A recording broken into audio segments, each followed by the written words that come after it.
What's up, Buffalo Bills fans? I like to wait before I do videos, and I don't like to do videos right away because I don't want to, be emotional like I am. There's so much going on emotionally after a game, especially a game like today, given that all that's happened this prior week. I really, today was definitely a day where I needed to breathe for quite a long time. And just I'm going to talk about the game first, and then I'm going to do a few little things after.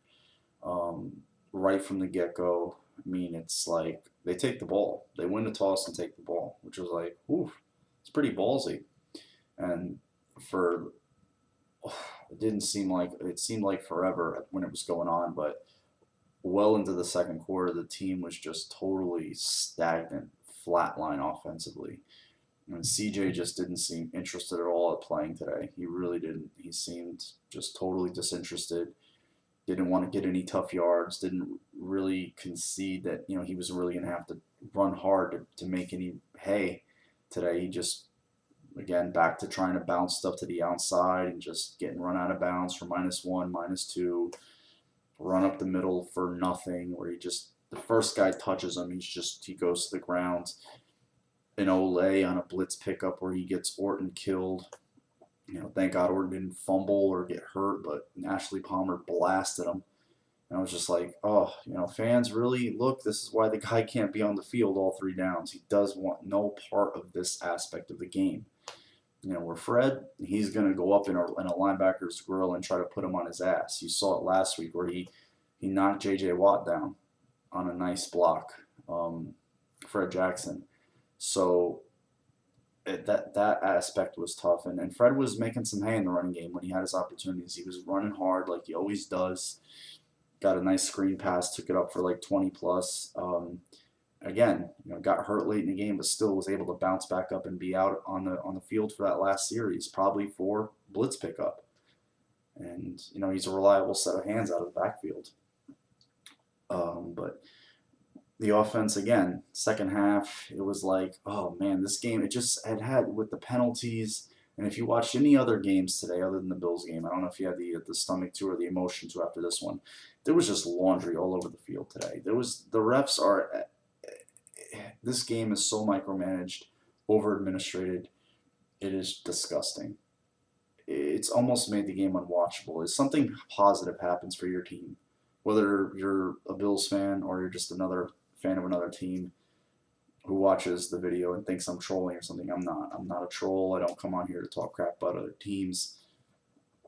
Whatever. Just my honest, neutral, even though I'm a fan, I try to be as non-biased as possible as a Bills fan.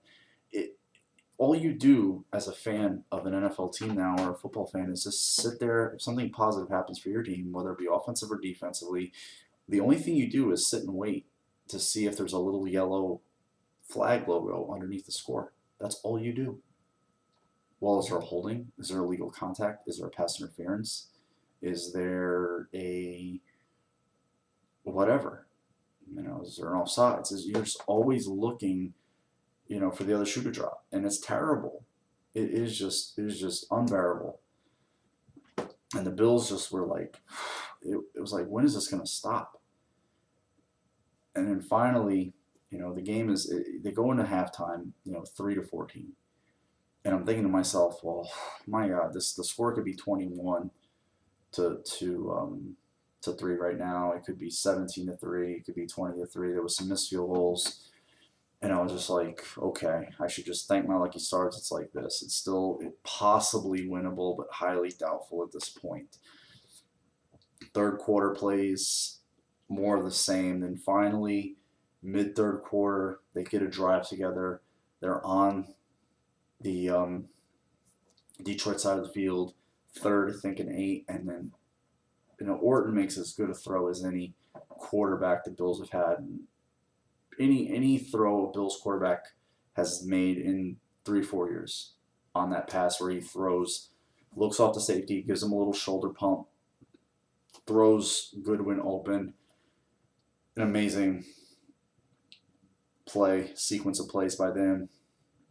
And then they get the play action touchdown to Greg. And then he changes the play Again, everything, the purported veteran, the veteran poise, um, looked like leadership definitely out there where he was getting guys, he was telling them, he was really just like being feisty and just being like, oh, let's go, let's get this. F these guys, just let's go get this. Changes the play. Fred just hammers it up in there. It's a tie game. It's like, oh, okay. Because there was the one play where they were down there. They looked like they were moving and they just stalled out. I'm like, God, this team just score a touchdown. Please. Um, and another point where the whole fourth quarter, nothing's happening. They finally, after they score, they get the ball, they don't move it. Detroit gets the ball, they don't move it. It seemed like the two teams exchanged punts there for a little while, and then the Bills had the ball on their side and don't do anything with it, kick it back, and then Stafford with like a minute left hits Golden Tate, who was a thorn in the Bill side all day. And it's like, oh, there it is, it's over. And my only hope was, okay, this kid's missed 2 field goals today. He has to have one more in him. He has to be totally fried right now, Chaz Henry. He can. There's no way he can make this kick.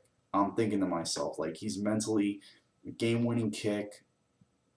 All he's been through, they didn't get the ball any further, which I was completely shocked that Detroit wasn't able to get up a couple of yards and really bleed the clock down to nothing and make it a more chip shot field goal. They were kind of content letting him kick like the long 40-yarder. I was like, wow. When he missed it, I was like, I honestly thought they were going to kneel on the ball and play for overtime. And then I saw they were like, again, I think Marone having the confidence, and the reason he put Orton in there, it's like, nope, we're going to try to get a quick whatever. And he goes right to the middle field. Watkins makes a crazy catch where he bats it to himself, grabs it, and if Orton hit him in stride, I think he'd still be running. Because if he would have been tackled, he would have gained another 10, 15 yards, and then it would have been a real, like, we wouldn't have to breathe easy. They ran another play or two, didn't play games. I think they kicked the field goal on like a second or third down. It's like 58. I was like, oof. I was nervous because you saw Detroit miss 3, Carpenter who missed, and I was like, earlier in the game, I was like, oh my God, this. And then having seen the replay of the kick so many times since it happened, I was like, that thing would have been good from 60 plus easy. He hit that ball so damn hard.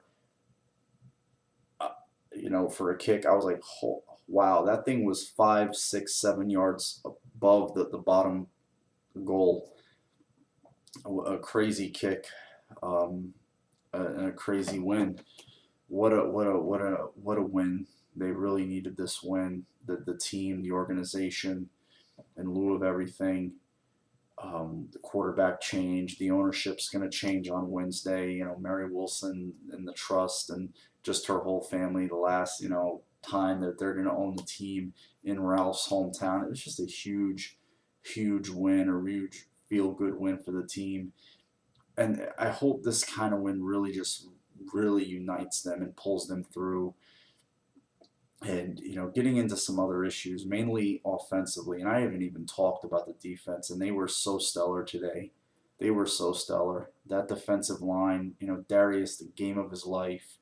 Charles, really, a guy they picked up. And this is where you can't indict Whaley for everything, because he's made some great moves. He really has. Some of the moves he hasn't made, like not re-signing Bird, how good does that look right now? Picking up a Dan Carpenter last week of last year. Didn't even play any preseason games with the Bills. Picked him up last week because Hopkins tears his groin. They go out and get Carpenter. I'm sure the Detroit Lions would like to have Dan Carpenter right now. Hell, the Detroit Lions might be 5-0 with Dan Carpenter. If you would watch some of their game against Carolina, they've gone through 3 kickers, I think. Charles, again, a guy off Tennessee's practice squad, moving Aaron Williams to safety, saving his career pretty much, trusting Searcy to be a good starting safety. Corey Graham, Alonzo, parlaying that trade, moving down to get Alonzo. Watkins. There's still some moves we're waiting on to see if they were good or not. But still, he's made some good moves and some good non-moves. So you can't, want to run everybody. Marone, and us as Bills fans, we've been screaming for a head coach to make tough decisions. Pounding our heads against the wall for a coach who was just going to take this team by the balls and say, "We're going to do this my way, sink or swim. This is my team, and I don't care about ruffling feathers.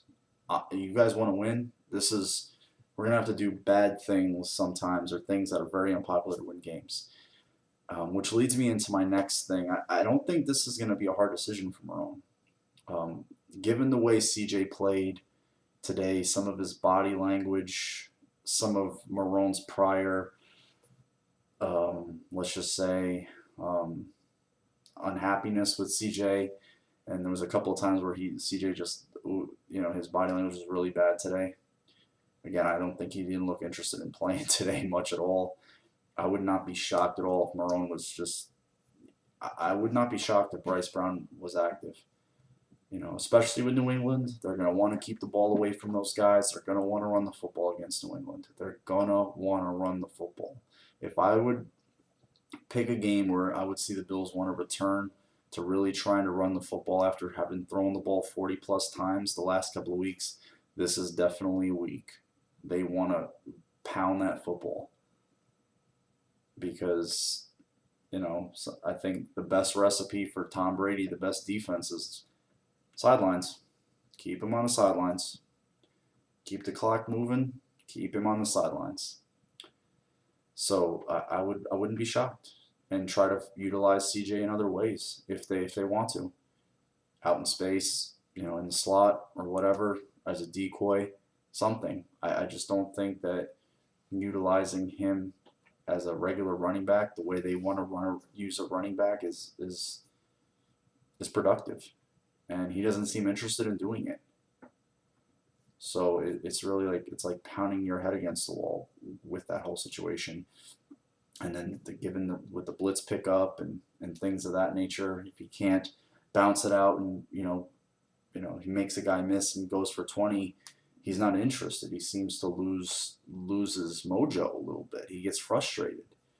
He doesn't really want to take a hard, he doesn't want to put his head down and get a hard 3 or 4 yards. He wants everything to be, pretty and easy, but it's not. You have to get hard yards in the NFL.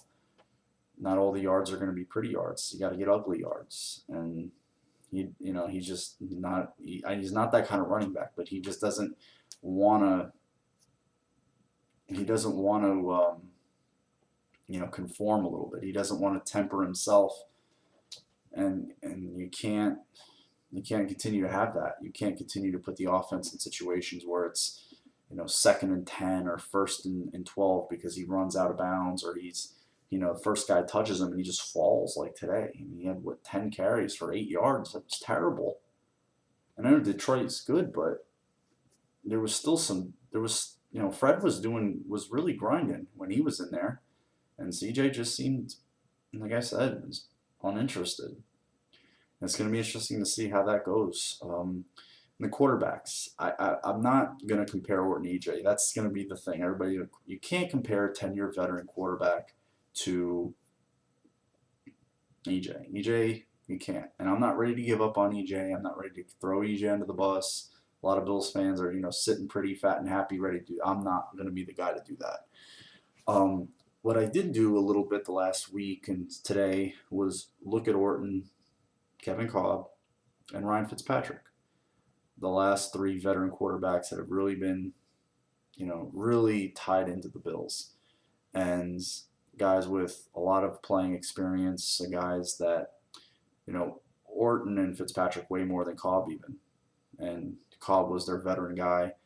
They did try to re-sign Fitzpatrick to a much less lucrative deal than he previously had, but he didn't want it. He wanted to, make a clean separation, and I think us as a fan base were very fine with that. Same thing with Cobb. It's like when he got injured and EJ was going to play, and the whole time we wanted EJ anyway because we saw the fun things that were happening with rookie quarterbacks.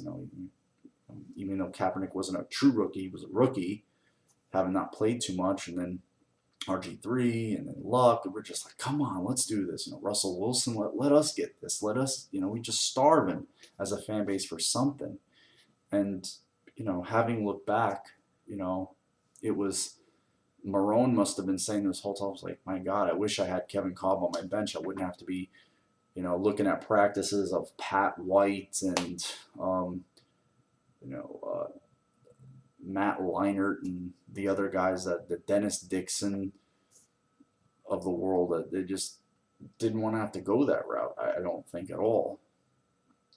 So you look back, it was a miracle that team won 6 games with all that had happened at the quarterback position.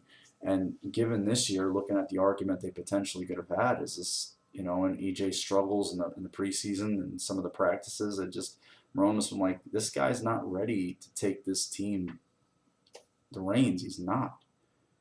His head's swimming right now. He's just not ready. And he maybe was about playing Orton. Like, get this guy here. Get him here. It could have been. I'm totally speculating, but I wouldn't doubt it. And then the reason I'm saying that is the way the media just immediately, like, even Schefter was like, watch for the Bills to go to Orton right away. Watch for the Bills to go to Orton right away. Even a few guys who write for the Bills and follow the Bills with the beat writers, they were just kept asking about Orton. And I know it's their job, sort of, but it's just like there's smoke, there's fire, there's smoke. They're not asking about this stuff for no reason. Because there probably was an itch to do it. And they didn't want to embarrass EJ.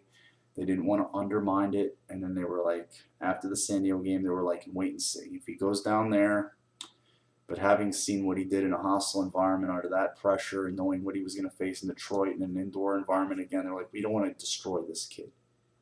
Because if you see what's going on in New York with Geno Smith, they're destroying that kid. I don't know if that kid mentally can handle all the stuff that's going on to him or what's happening to him in New York. He's I feel bad for him. And I got to commend them for not wanting to do that to EJ. And I think EJ has a good head on his shoulders, and he's mentally tough, and he'll be able to, withstand this. And hopefully, he can be better for it, better player, better quarterback, and I think he will.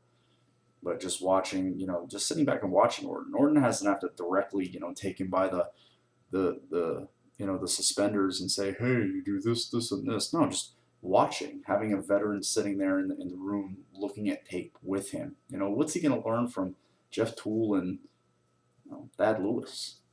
Nothing. Just having a quarterback who's on the field, that's been on the field. Todd Downing's never played quarterback in the NFL. He hasn't. Orton has. So he can sit there with him and say, hey, look, this is what I saw on this play, but on this play you have to do this. You have to, make a decisive, read, and you have to, you have to throw guys open sometimes. Guys aren't going to be open by a mile. Guys are going to be open by, they're going to run open, and you just got to trust them to be where you're going to put the ball. We've seen Brady do it a million times. How many times have you seen Brady throw it to a spot and the guy just runs right to the spot perfectly? It's hard, but I think it's something with time a quarterback can develop. It's not easy, but if it was all easy, there'd be a franchise quarterback tree we could just go grab one off of anytime we need one. But not the case. But anyway, Bills fans, it was a much needed win. Again, a team win. Orton, like I said, having compared Orton and Fitzpatrick and Cobb, 2 stats I look at were, record. I think that's important. After today, Orton is 1 game above 500 career as a starter. Fitz is over 20 games under 500 as a starter. He's only thrown slightly under 500 passes more than Orton. And you got to remember, Orton, there was a big period where Orton wasn't playing. So he probably definitely would have thrown some interceptions in those 480 pass attempts, give or take. But the amount of interceptions, I don't think. Fitz has 40 more career interceptions in those 480 pass attempts than Orton does, and those are huge statistics. And a lot of what Fitz does in the pass game is from 15, 10 yards in. There is nothing beyond that that's going to be worth anything. And anything beyond that is you're praying to God. And you see, doesn't matter how long he's with or not with the team, you see the indecisiveness in terms of him throwing bonehead interceptions or making these head scratching plays, and plays with his hair on fire. He has to. It's the way he stays in the league. But having looked at Cobb, both played a lot more games than Cobb has, believe it or not. Fitz and Orton. I think Orton is I'm not saying head and shoulders. I think he's a head above both those guys as a quarterback. He's a head above Fitz and Cobb. So it's going to be interesting to see how they play. I mean, you see today, no preseason, no nothing, just comes in 308 yards against what was top 3 defense in the NFL, top 3. That's pretty impressive on the road. So Bills fans, I'll leave you to discuss that, and I hope you guys have a good one and take care. Enjoy your week. It's a good way to start off a week. Again, it's going to be interesting to see what's done at the running back. CJ, maybe Bryce Brown starts to step in and take some carries. Also, some roster moves with the defensive back. I would definitely we're probably going to see Corcoral this week. Maybe a roster move is made at safety. Linebacker, release, maybe depending on the health of Bradham. Kyle, I really think they were honed in on getting healthy for New England, that being Chris Williams, Kyle Williams, and Nigel Bradham. They really wanted to say, we want to make sure, sans whatever happens in the Detroit game, we really want to have all our horses ready for this New England game. We'll have Kyle have had a game under his belt, in a hostile environment, whatever it is, so we can go into New England guns blazing. I think all the focus, honestly, was looking at this game at home. Pagula's in the owner's box, Terry and Kim, the 10,000-pound gorilla in the AFC East forever, coming into Ralph Wilson Stadium. Definitely, let's do it. It's going to be a huge week. It's going to be a big, what last week and the week before looked like might be this looks like a big week. Definitely exciting time for Bills fans. You guys definitely going to have a good start to the week. Enjoy it. You guys earned it. We've earned it. Love my Bills brothers. You guys take care.